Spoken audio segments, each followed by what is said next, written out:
Nah, Pak Ustadz, itu yang membedakan antara sakit karena dia kaku dan marah serta ada ilmu yang menyerang ke dia, apa Pak Ustadz? Sebenarnya menurut saya ringan. Iya. Secara harfiah sunatullah, asam pada lambung itu tidak akan menjadikan rusaknya. Ya, itu sunatullah aja. Jadi sudah diatur oleh Allah Ta'ala sedemikian rupa. Kecuali memang dia mutah terus menerus. Nah, ini memang belum tentu, itu juga asam lambungnya yang tinggi juga belum tentu.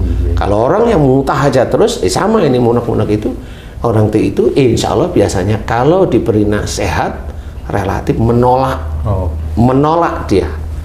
Mau bicara rata-rata menolak lewat omongan, menolak dia, ngomong nolaknya. Nah itu siapapun orangnya yang sakit mutah seperti itu, insya Allah kaku hati dan menolak. Jadi kalau ingin sembuh beneran, kembali ke jalan Allah Ta'ala, belajar. Kalau diberi masukan siapapun, entah suami diberi masukan istri, istri diberi masukan suami, anak diberi masukan orang tua, dengarkan yang baik, karena itu adalah ada nasihat-nasihat baik dari orang tua. Jadi tidak semua orang tua salah, enggak. Kalaupun ada salah, maafkan. Ini namanya orang tua, maafkan. Kalau memang sedih karena dimarahin, bertasbihlah di antara tangisan, bertasbih seperti itu. Insya Allah nanti aman. Nah, bagi yang sudah sakit tinggal seperti itu aja. Tapi kalau itu sudah masih ada ganjel, sudah mulai hilang masih ada ganjel, nah biasanya umurnya berapa? Umurnya sudah 50. Berarti sudah masuk sihir. Oh, sihir juga bisa menyebabkan? Iya bisa, karena orangnya kaku, kayak kamu orangnya kaku gitu. Ya kalau ada sihir kena, ya kamu sebenarnya kena. Sihir itu dikirim maksudnya? Hah? Ya sihir gimana sih kalau nggak dikirim? Ya sihir ya semuanya dikirim. Berarti karena orang yang keras gitu, ada orang yang nggak senang ngirim gitu. Iyalah. Jadi menyihir jangan mengirim lah, nggak enak kalau menyihir.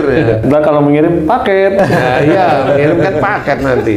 Menyihir atau menyantet atau meneluh atau guna-guna umpamanya seperti itu. Nah, itu ada faktor sihir biasanya. Nah, Ustadz, saya sering menjumpai, bukan sering ya, hampir sebagian besar orang yang perutnya sakit. Karena orang awam itu antara lambung sama ulu hati itu bingung deh, sakit nih, ulu hati apa lambung gitu kan.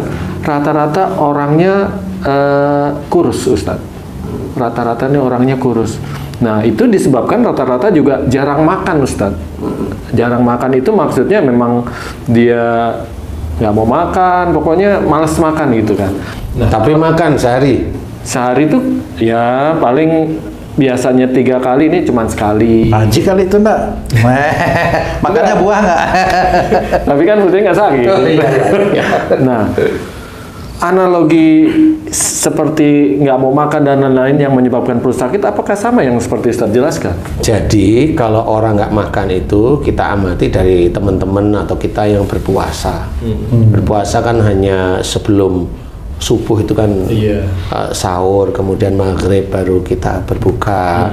Nah di titik itu ada nggak kecenderungan sakit karena nggak makan 30 hari umpamanya? Enggak. Kalau nggak ada kan berarti walaupun dia makan sehari atau dia ngemil kan males dia, males makan. Bukan pengaruh makanan. Bukan. Nah, tapi dilihat dari males makan itu ketahuan. Orang dia ngomong aku malas makan, itu sebenarnya dia dengan tidak sadar itu bilang aku males diberi masukan nasihat. Analoginya ya? Analoginya seperti itu. Kenapa? Karena makanan ini baik untuk tubuh. Baik itu maksudnya ya untuk tubuh. Nasihat itu baik untuk hati. Sama seseorang itu dia butuh kajian, mendatangin majelis taklim. Itu memang butuh dia kajian. Tapi kajian bukan hanya datang atau datang hanya dengar ilmunya kemudian selesai, nggak ada yang diamalkan. Yaitu ya walaupun tidak percuma sekali, tapi ya lama-lama percuma yang seperti itu. Karena hanya seneng aja. Jadi kita walaupun tidak ingat pada Allah, tapi Allah ingat pada kita, kan seneng jadinya. Kan begitu. Allah selalu ingat ya. Allah selalu ingat loh. Sampai dia itu nggak mau ingat hidupnya, Allah itu tetap ingat. Kapan kamu mati kan gitu ya. Jadi itu yang kadang-kadang pengajian itu nyenengin hatinya loh, bukan seperti itu. Jadi jangan cari pengajian itu yang nyenengin hati. Cari pengajian itu memang betul-betul meluruskan tauhidnya, meluruskan imannya seperti itu. Untuk rohani ya. Ya, benar-benar bisa dikerjakan. Bagaimana caranya agar tidak suuzon? Kan harus tahu bagaimana diam itu adalah emas. Kalau diam adalah emas itu bagi orang yang kalau ngomong tidak manfaat. Nah, kalau orang itu sejak lahir itu banyak diam, yang ngomong karena apalagi laki-laki. Loh, kamu itu iman, kamu punya istri, kamu punya anak, kok diem? Ternyata diam karena takut. Ya akhirnya sakitnya stroke lah, ya kan? Jangan. Jadi harus difahami betul. Jadi agama itu untuk kita kerjakan, kita amalkan. Amalkan itu kerjakan sebenarnya. Bukan untuk hanya hafal-hafalan. Tidak bisa dikerjakan sehingga itu menjadi pahala. Pahala itu nanti sifatnya ke arah kesehatan, insya Allah seperti itu. Iya. Jadi kalau memang orang itu malas makan, orang itu malas diberi nasihat. Sama orang yang hobinya makan, bisa aja orang itu juga malas diberi nasihat. Gimana Mas? Sama-sama ini. Sama. Hobinya makan kan berarti kan nerima banyak nasihat. Nerima banyak makan. Kalau orang yang mau nerima nasihat, biasanya dia makan itu tetap diatur. Saya lapar. Gitu. Lah orang yang banyak makan, enggak, dia sama, dia juga nggak mau diberi masukan nasihat. Kenapa? Dia makan itu karena nafsu. Karena nafsu sebenarnya. Nah, itu tetap orang yang banyak makan biasanya juga susah diberi nasihat. Orang yang bisa dikasih nasihat itu dia akan mengukur makanan itu. Makanan itu diukur. Bukan orang yang diet, bukan. Orang diet itu hanya pengen tubuhnya bagus. Enggak, orang yang memang dia itu mau diberi nasihat itu dengan otomatis dia itu memilih makanan, kemudian mengatur. Gitu. Ini makanan ini saya laparnya sekian, kira-kira insya Allah cukup lah. Nah, itu diatur sendiri. Nah, itulah dia membutuhkan nasihat, masukan dan sebagainya. Selalu ada koneksi. Insya Allah itu seperti itu. Jadi bukan orang yang malas makan, dia ngomong, makan malas aku. Nah, itu jawab dia. Sebenarnya dia itu malas diberi nasihat. Tapi kalau diajak makan, terus di sini itu kelihatan kalau dia itu nyosor mulu dengan makanan. Lah, ini juga sama. Orang ini juga susah diberi nasihat. Contoh momennya, mbok dikurangi, mumpung jawabnya kan begitu. Kan nggak bisa dia. Iya. Iya kan, mumpung. Mbok kamu itu makan diatur, takut mati loh, kan gitu. Makanya orang yang begitu susah diberi nasihat. Betul nggak tuh? Betul. Nah, kan betul katanya. Jadi malas makan yang benar itu memang betul, namanya baru makan 1-2 jam ditawarin makan, ya otomatis ditolak. Tapi kalau memang malas makan itu namanya makan pagi, ini sudah jam 3 sore kok nggak makan-makan. Kenapa? Males. Nah, itu. Nah, itu ya. Jadi ada korelasinya dengan sebelum itu gitu loh. Jadi tidak sekedar males mamanya kayak kamu tuh mamanya ayo makan, ayo gitu. Padahal baru 1 jam makan. Lah kok ayo, kan nggak tahu kita. Wah, ini Pak Tung ini gampang nih dikasih nasihat kan gitu mestinya. Ya alhamdulillah, kan husnudon ya. Jadi kalau seseorang sakitnya di lambung atau ulu hati, perih, panas dan sebagainya, insya Allah itu orangnya kaku, siapapun orangnya. Mau cewek, mau laki-laki, mau ibu-ibu, mau bapak-bapak, ini termasuk kaku. Jadi belajarlah untuk memahami bahwa kehidupan kita itu nggak perlu dengan kekakuan dalam mensikapi sehari-hari. Kalau istri saya itu susah dinasehati, atau suami saya itu kaku, arogan, ya kan namanya pernikahan kan tujuannya bukan mau pisah. Kecuali kalau orang barat sana, orang-orang temennya VOC dan sebagainya itu VOC kuno banget itu. Ya, kan gitu. Loh, kalau saya bilang VOC itu kan berarti dia penjajah. Makanya kalau pada saat dulu orang Indonesia minta dimerdekakan kan nggak dikasih. Ya. Bener, dia orangnya kaku termasuk. Ya. Orang VOC dan teman-temannya kan gitu ya. Nah, di sini harus kita ketahui bahwa harus belajar semuanya.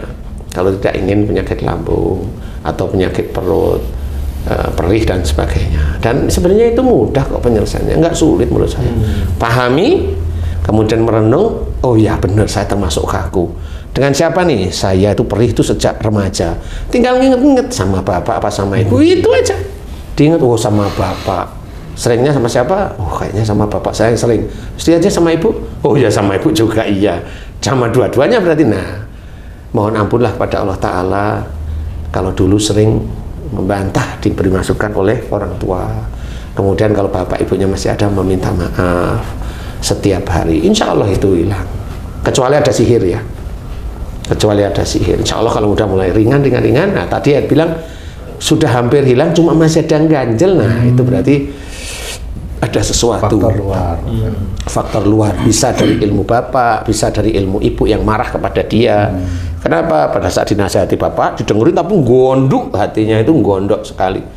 Wah itu ilmunya langsung nyerang. Memang nggak kerasa nyerang itu. Tapi lama-lama ya pada waktu itu besok-besoknya meriang, agak panas dingin, flu, kemudian ininya lambungnya ini nggak enak, kemudian mual. Itu ilmunya nyerang. Itu bisa terjadi pada pasangan masing-masing juga berarti? Iya sama, iya. Iya benar. Bisa saling serang menyerang itu. Jadi insya Allah seperti itu. Jadi mohon ampun kepada Allah Ta'ala, kemudian minta maaf kepada orang tua kalau sakitnya sejak remaja. Tapi kalau sakitnya sejak menikah, ingat ini berarti urusannya dengan pasangan. Jadi gak cocoknya jengkel, saling ego, itu. Jadi sebenarnya itu petunjuk dari Allah Ta'ala.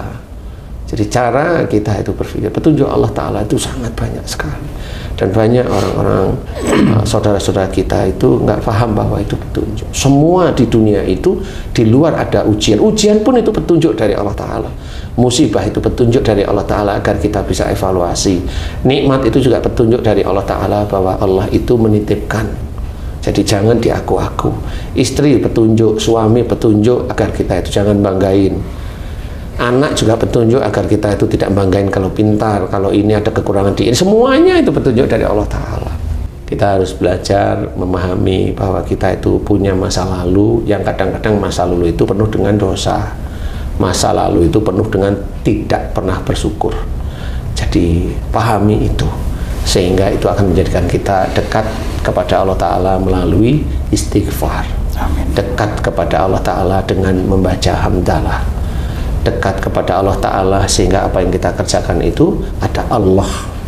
Sehingga tahu bahwa ini harus saya kerjakan karena Allah. Kita tahu seperti itu, sehingga beda prinsip biasa saja. Kalau istri ngomong seperti ini ya jangan dianggap musuh. Istri ngomong begini kok dianggap musuh. Suami ngomong begini juga dianggap memang suami kok nggak pernah baik ya kan begitu. Itu bukan dianggap tapi benar juga ya. Nggak bisa jadi dalil juga itu maksudnya. Gimana? Yang seperti itu kan. Dia nggak bisa jadi dalilnya kan cuma Quran dan hadis itu.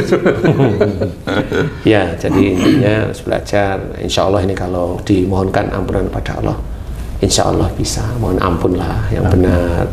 Terus kemudian berubah, taubatan nasuha itu ya berubah, jangan dilakukan lagi. Insya Allah perih atau kembung atau panas atau menusuk di dalam ulu hati, insya Allah bisa diizinkan hilang oleh Allah Ta'ala. Amin. Amin. Amin. Allahu a'lam. Alhamdulillah.